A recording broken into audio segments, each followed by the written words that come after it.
Pour le tirage du lotus, on part sur 7 cartes. Pas de panique, c'est un tirage très simple, vous allez voir. On va disposer 6 cartes en cercle selon ce schéma. 1. Le domaine sentimental. 2. Le domaine professionnel. 3. Le domaine familial. 4. Le domaine amical. 5. Le domaine matériel. Et 6. Le domaine spirituel. Puis, très important, au centre du cercle, on va placer une 7e carte. C'est la carte clé, le fil conducteur, le message central qui relie tous les autres aspects de votre vie. On va revenir tout de suite dessus avec un exemple concret. Dans de précédentes vidéos, je vous expliquais comment tirer les cartes.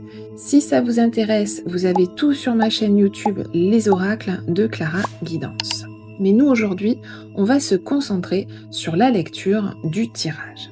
Alors, j'ai demandé qu'est-ce qui m'attend dans les prochains mois dans les différents domaines de ma vie.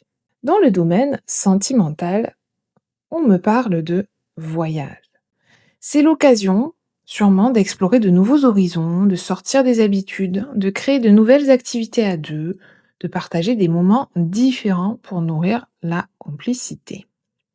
Dans le domaine professionnel, maintenant, on me parle de changement ici. Donc, je suis dans une dynamique de renouveau, une évolution, un projet qui se met en place, ou simplement une façon différente d'aborder le travail. Dans le domaine familial, cette fois, on me parle de protection ici. Ça signifie que le foyer reste un espace sécurisant, un appui sur lequel je peux m'appuyer. Dans le domaine amical, on me parle de dispute ici. Des tensions peuvent surgir, mais elles seront l'occasion d'assainir des liens, d'exprimer mes besoins et d'écouter aussi ceux des autres. Dans le domaine matériel, on me parle d'une opportunité ici. C'est une chance ou une ouverture qui va se présenter et il faudra rester attentif pour ne pas la laisser passer. Et dans le domaine spirituel, on me parle de courage ici. Des doutes ou des remises en question sont possibles, mais l'appel est clair, garder la foi et tenir son cap. Maintenant, on va se pencher sur la carte centrale. Souvenez-vous, c'est la carte qui relie toutes les autres. Ici, on va nous parler de communication. Je vais donc relire mon tirage avec l'éclairage de cette carte communication. Et vous allez voir que le tirage change subtilement. En amour, le voyage. Je comprends que pour créer de nouveaux moments de complicité, je dois être capable d'exprimer clairement mes envies.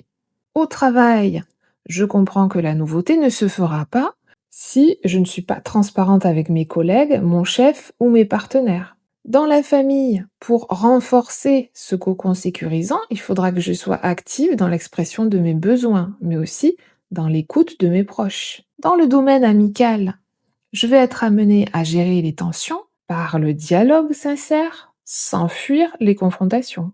Du point de vue matériel, je vais devoir m'ouvrir aux autres, me renseigner, poser des questions, échanger pour être à même de saisir la bonne occasion.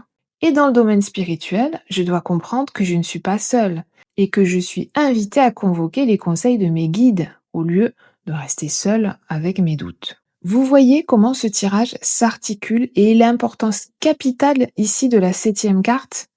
Alors pour ceux qui ont la rêve, c'est un peu comme l'anneau de Sauron dans Le Seigneur des Anneaux. Une carte pour les gouverner toutes, une carte pour donner le ton. Dans ce tirage, avec communication, ça veut dire que tout ce que vous vivrez dans les prochains mois sera directement influencé par la façon dont vous allez parler, écouter, partager avec les autres. Avec la carte communication au centre, le tirage du lotus nous rappelle que le dialogue va être la clé. Voilà, j'espère que j'ai été claire et que vous avez saisi toute la puissance de ce tirage. Vous voyez qu'il n'est pas compliqué, malgré le nombre de cartes qui peut impressionner au départ. J'espère que cette vidéo vous a plu. N'hésitez pas à me suivre et à me laisser un petit like. Ça m'aidera beaucoup. À très bientôt.